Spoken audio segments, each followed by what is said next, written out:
Basi hapa ndio episode ya kwanza kabisa, na leo tunaanzia huko Korea Kusini, katika mji mkuu kabisa ambao wanauita Seoul, katoni mida jioni majira ya saa 1 namna hii. Kama jinsi unavyojionea kwamba kila mtu yuko busy na mambo yake, lakini wakati kulikuwa na taarifa fulani ambazo zilikuwa zikirushwa kwa mdau hapa kuhusiana na mchoro fulani ambao wanauita Lijong. Huu hapa ni mchoro ambao unaletwa siku leo ndani ya Korea. Ni mchoro ambao ulikuwa uko ndani ya nchi ya Ufaransa. Kwa kipindi hicho Ufaransa ilikuwa na vita na Korea, yani kwa kipindi fulani. Kwa hiyo kidogo Ufaransa na Korea kwa sasa imepatana. Hatimaye sasa mchoro huo ni kwamba unaletwa na utafikishwa moja kwa moja katika jengo la kumbukumbu. Hizi ni habari ambazo zinarushwa kila kona. Kama ukiwa na TV yako either smartphone yako, ni kwamba unashuhudia live kabisa. Ni mchoro ambao usiojulikana, na kuna baadhi ya watu ambao hawaujui naomba kwamba ni mchoro ambao uliwekwa katika historia, na tangu basi kuchukuliwago mchoro naomba kwamba ni miaka 50 imepita. Sasa leo ndio inarudishwa katika mwaka 2018. Basi ni moja kwa moja katika jumba la makumbusho ya Pa, na watu mbalimbali wamealikwa, ikiwa ni watu tofauti raia na nini. Haya, kuna mtu mmoja ambaye anafika. Huyu bwana ni Mfaransa na ndiye ambaye ameuleta mchoro huu hapa. Karibu sana mheshimiwa. Lazima utakuwa umechoka. Karibu sana mheshimiwa. Lazima utakuwa umechoka mpaka kufika hapa. Huyu anasema ndio nimechoka sana, na sijui ni kwa sababu gani mchoro hapa mimi nimeuleta. Huyu bwana ni kwamba yuko na mtu ambaye anamtafsiria. Yeye ni Mfaransa na Kikorea hajui, kwa hiyo yuko na mtafsiri wake hapa. Nyie, ni ambacho mnafanya? Msiguse chochote mpaka pale nitakapotoa ridhaa. Msishike chochote bila ruhusa yangu mimi. Huyu Mfaransa ni kwamba anadharau sana. Wa Korea wenyewe walishangaa. Bwana anasema nyoa wa Korea mjue kwamba huu mchoro una thamani kiasi gani? Ni picha ambayo inatakiwa iheshimike. Ni mchoro fulani, muundo wa picha. Haya. Naomba kwa karibu ndani. Baadhi ya wafanyakazi hapa walimshangaa sana mtu. Ni mtu ambaye anadharau kweli kweli. Ananyoda na maringo. Kwamba natakuwa tumuombe msamaha mpuuzi kama huyu. Mwizi huyu mkubwa. Haya. Basi ni moja kwa moja mzima. Hapa ni kwamba kuna watu tofauti. Watu mbalimbali, ikiwa ni waandishi wa habari na nini. Kama nilivyokuambia kwamba ni mchoro wa kihistoria, kuna baadhi ya watu ambao walikuwa wakiusikiaga kama hadithi. Ila watu ambao waliushuhudiaga ni wale wazee wa kale, lakini ni ngumu sana kuwaona kwa sababu ni miaka 50. 전해요. 위로 올라가서는 밝은 미소를. Mkorea ni kwamba alitoa maagizo kwa huyu mtafsiri wa Mfaransa kwamba jamaa akifika kwenye stage hajaribu hata kutabasamu kwa sababu amenuna eti. Namba kwamba ni miaka 51, yani miaka 150. Haya. Watu ni wengi kweli kweli. Kama jinsi unavyotambua kwamba kuna baadhi ya watu ambao wanapokea kitu, lakini pia kuna wengine ambao wanapuuzia. Kwa wale ambao walikipokea walikuja, na wale ambao walipuuzia, kila mtu alikuwa yuko busy na mambo yake. Haya. Basi kwa wale ambao hawakufanikiwa kufika hapa ni kwamba wataziona hizi habari kwenye ma TV na kwenye ma smartphones. Unajua bwana alitoa heshima, anawakilisha nchi ya Korea. 오래 기다리셨습니다. Lazima mtakuwa mmesubiri sana. Sasa kabla kuifungua picha hii hapa kwenu, kwanza kabisa ningependa nimtambulishe director Jian. Wanamuita director Jian Gibbon, yule Mfaransa. Basi mzee ni kwamba alipandishwa moja kwa moja katika jukwaa kwa ajili ya kujitambulisha. Yeye anawakilisha nchi yake Ufaransa. Haya. Watu walipiga makofi namna hiyo.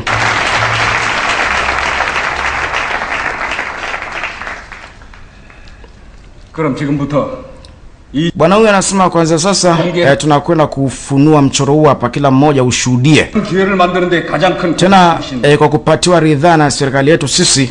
한국 정부를 Basi tumshukuru sana Mr. Gibbon 진심으로 감사드립니다. kwa kufika na mchoro huu hapa. Tumshukuru sana. Haya. 그럼 Bwana tu ni kwamba kapatiwa maagizo na nchi yake Ufaransa kwamba ulete mchoro. 공개하겠습니다. Mzee anasema mchoro usijulikana ndio hapa. Sasa unakwenda kufunguliwa, watu waone. Kuna wengi ambao hawajui, wengine wanausikiaga tu katika historia tofauti. 1, 2, 3. Sasa mchoro unafunguliwa. Jambo la kushangaza ni kwamba mchoro hakuna. Mchoro umeenda wapi? Bwana, kila mtu alishangaa. Nini kilichotokea hapa? Mchoro umeenda wapi? Kila mtu akaanza kujiuliza. Wewe, nini kimetokea hapa jamani? Bora mchoro hamna. Jamani, hii hapa ni emergency. Mageti yote yafungwe. Nini kilichotokea? Bora mchoro hakuna. Sasa kilitokea kitu gani? Hapa sasa tunarudisha nyuma, ilikuwa hivi kabla mchoro kutokea. Ni kwamba kuna kitu ambacho kilitokea. Wakati ambapo mchoro ulipokuwa unaenda kufunguliwa ili watu washuhudie, ili watu waone, ilikuwa hivi. Bwana anasema mchoro ndio hapa, mchoro usiojulikana. Sasa ilikuwa namna hii. 1 2 3. Lakini ghafla kila kitu kikapozi. Watu wote wakasimama. Mtu wote ambaye alikuwa hapa ni kwamba alisimama bila kujitambua. Na kuna bwana mmoja ambaye anafika, kijana fulani mdogo mdogo.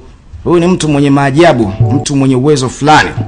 Kumbuka katika hii dunia kuna watu tofauti tofauti ambao wanakuwa na uwezo wao. Sasa huyu hapa unaomba kwamba uwezo wake ni uwezo wa kusimamisha muda, yani ana uwezo wa kusimamisha muda akaustopisha. Sasa kumbuka hapa tumerudisha nyuma ili kujua kwamba nini kilichotokea, kwa sababu mchoro ulikuwepo. Bwana ni kwamba alifika akachukua biskuti ya bwana fulani. Wakati alikuwa akielekea moja kwa moja katika jukwaa kwa ajili ya kwenda kutazama mchoro ule pale. Hakuna mtu yote ambaye anamuona, yani hapo ni kwamba unaganishwa kama sanamu. Na akija kwa ruhusu hapo ni kwamba hakuna mtu yote ambaye atajielewa. Ana uwezo hapo kusimamisha muda. Kama ulikuwa unacheka ni kwamba unasimamisha hivyo hivyo, kama ulikuwa unakula hivyo hivyo, kama ulikuwa ukitazama chini, yani jambo la kushangaza kidogo.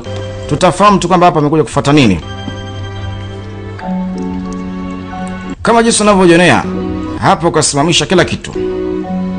Hiyo ni viurembo. Kuna mtoto mmoja ambaye alikuwa akipuliza ni viurembo fulani. Ni moja kwa moja kwenye mchoro wa kihistoria. Maana yake ni kwamba naye pia amekuja hapa kwa ajili ya kufanya kitu fulani. Alisogea moja kwa moja katika mchoro ambaye haukuwahi kuonekana katika miaka 150.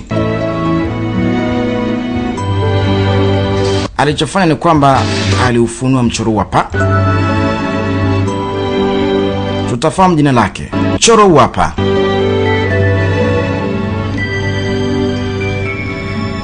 오랜만에 집으로 돌아오신 거예요. Anasema karibu nyumbani. Karibu sana nyumbani. Alichofanya ni kwamba aliuchukua ule mchoro, huwezi kuamini. Sasa kumbe huyu hapa ndo mtu ambaye alichukua ule mchoro na ndio hivyo ana sifa zake hivyo. Hutaka kuamini. Huu mchoro kuna sehemu ambapo anaupeleka. Bwana. Na sifa zake namna hiyo. Toka hapa katika ile jumba la makumbusho. Kumbuka ni sehemu ya kwanza utaipenda, wanaita Mr. Magic. Bonge la picha ni mwanzo tu. Ndivyo jinsi ilivyokuwa. Kumbe ule mchoro ulichukuliwa na huyu mtu asijulikana bana. Penda sana kula vipipi. Ni kwamba akasimamisha mji mzima. Hutaka kuamini, mji mzima kausimamisha na uwezo wa kusimamisha muda kama hivyo. Alichofanya ni kwamba aliacha kila kitu. Baadaye watu wanakuja kujitambua, kuna mtu wote ambaye anajua nini kilichotokea. Ni kwamba taarifa ilibidi tu zitangazwe kwamba mchoro usijulikana umepotea katika mazingira ya kutatanisha. Umepotea tu bila kujulikana. Bwana. Kila mmoja alishangaa kwa hicho kilichotokea. Wengi waliamini kwamba mchoro umeletwa, lakini wengi waliamini kwamba pia ule mchoro haukuletwa, aidha ni uni tu. Bwana ni kwamba alikuja huku kwa mzee fulani. Mzee alishangaa sana baada ya kumwona kijana. Ni mtu ambaye anamjua, wanafahamiana. Wewe 너 도대체 뭐 어쩌길래 저거 맨날 yaani wewe hapo umeenda kuchukua ule mchoro hata bila ya kutoa ishara yote. 영업 비밀? 나 인마 조 Lakini pia mzee huyu hapa alimpatia kijana huyu onyo 어쩌길래 kwa kile alichokifanya kwamba ipo siku kule wake unaweza kugundulika. Huu mchoro ni kwamba umeuleta hapo kwa sababu kuhifadhi. 비밀? Mzee anamuita Mr. Kang na huyu kijana hapo anamuita Junwoo. 있는 법이야. Mzee anasema jaribu kuwa makini kwa sababu hata siku zote nyani uteleza kwenye mti bana. 다시 나올 Umesikia? 시간이 꽤 걸리겠는데. Huyu kijana ni kwamba anaishi hapa na mzee. 고향에 와 있는 게 더 좋지 않겠어요? Jamaa anasema lakini bado tuna uwezo wa kuhifadhi mchoro katika ardhi hapa. Mzee anasema mimi sijui bana. 갖다 놓으면 Japo ni mchoro ambao ulipata kuweza kupotea miaka zamani, lakini lazima tuhifadhi fresh. Hapa ni kwamba wameuleta kwa sababu ya kuhifadhi. 부탁해요. Hawa ni watu ambao wana miujiza wao bana, wana uwezo wao na tutafahamu siri nzito sana kuhusiana na wao. Jamaa anasema vipi nimesahau. Nahisi kama vile ni maji pale katika chumba ambacho mimi naishi, nadhani bati limetoboka, matone ya mvua yana si unajua tena mzee. Mzee anasema kama vipi ama bana katika nyumba yangu, sawa? 지금 Nadhani mkataba umeisha. 올려달라는 뭐. Jamaa anasema kuona nifukuza labda kwa sababu kodi imepanda ama vipi? Mzee anasema pana, wewe ama bana. Kwanza kile chumba chako ambacho naishi kwa sasa nataka nikakifanye store. 책임감이 없어요? Kaka shanga. Mzee akamwambia ame kwa sababu kwanza namkejeli kwamba sijui nyumba yake anavuja. 야, 나 방금 전에 그 건물 찍었지 않아? Kwani mimi hapa sionekane kama baba mwenye nyumba? 내가 말을 말해야지. Atakuwa atafute sehemu ya kuishi bana. 서로 살겄나? Basi mwamba akaondoka zake. Aigo. 시간이 벌써 이렇게. Hatimaye sasa muda tayari umeshafika. Mzee alisema hivyo kwamba muda tayari umeshafika. Ni muda upi tutafahamu kwamba mzee ana maana gani kusema hivyo. Basi wakati tunakuja pona pili kwa binti moja. Huyu binti namkubali kinyama. Wanamuita Kim Sun Ha. Wakati huo ni mida fulani saa 12 kuelekea saa 1 kapitwa na usingizi, lakini alale kizembe. Hapo ni kwamba katega alarm. Wakati huo alarm ambao alikuwa ameweza kuitega sasa linalia, yani inamwamsha. Ni binti ambaye anaishi peke yake na ana story ndefu sana katika maisha yake, tutafahamu. Sasa ni muda wa kuamka kwenda kupiga kazi. Binti ni mwamba kwamba ni mtu ambaye anafanya kazi siku nzima, yani katika siku unakuta na kazi tofauti, kazi 4. Kazi ya kwanza, kazi ya pili mpaka kazi ya 4. Yote na yote kwa sababu anatafuta pesa. Ni muda wa kuamka sasa. Sasa alamu inampigia kelele. Kabidi akazime.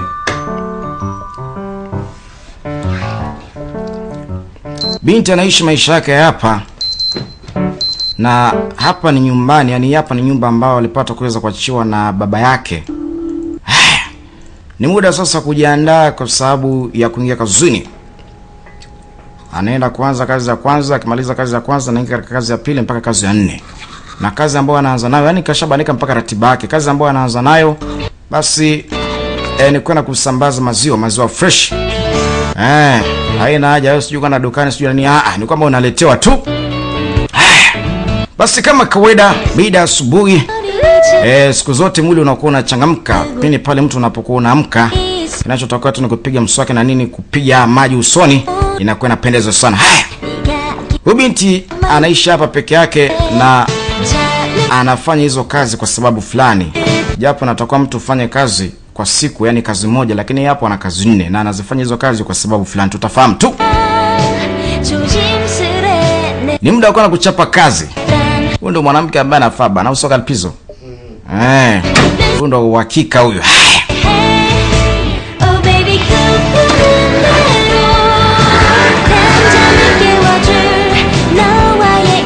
Yuko na usafiri wake kama kawaida. Basi anaenda kuanza kazi ya kwanza. Kazi ya kwanza kama nilivyokuambia ni kwamba anasambazwa maziwa fresh katika nyumba tofauti. Unakuta mtu sheka oda yako katika duka fulani. Kuna mzee mmoja ambaye anahusika na kuuza maziwa na nini. Kwa hiyo unakuta anaamka saa 10 anakamua ng'ombe wake, alafu analeta hapa dukani anampatia binti, anasambaza maziwa.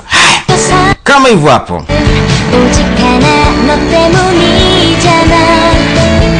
Binti anamuita Kim Sun Ha. Basi anafika sehemu husika kabisa. Hapa ndo sehemu ambapo inatakiwa afikishe au maziwa kama pakiti kadhaa hivi. Ukifungua tu mlango wako haina haja sijui ya nani sijui kumsubiria mmeru. Kama hivyo unaona jinsi anavyoweka. Hii ndio kazi ambayo binti anaifanya, sio kazi moja, na kazi zingine mpaka kazi ya mama utilie, kazi wanazitaje bwana televizo, mama ntilie. Kiswahili kigumu jamani.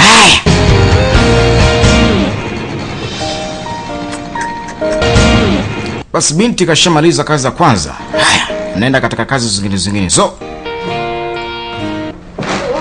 Basi hatimaye sasa narudi nyumbani baada ya kufanya hizo kazi tofauti. Ni muda wa kusubiri malipo. Basi baadaye Yes. binti ni kwamba analipwa pesa zake na nini. Anasema hivi ndivyo jinsi ninavyoishi, ndo maisha yangu bana. Haya. Ghafla simu. Na timing. Kuna mtu mmoja ambaye anamdai, anasema huyu mtu amepiga wakati mwafaka. Wewe mwenye nyumba. Kuna mzee mmoja ambaye anamdai binti pesa nyingi kweli kweli. Wewe mbona upokee simu yangu? Mimi nilijua kwamba umekimbia na pesa yangu. Nakupigia simu yangu pokea unaipuzia tu.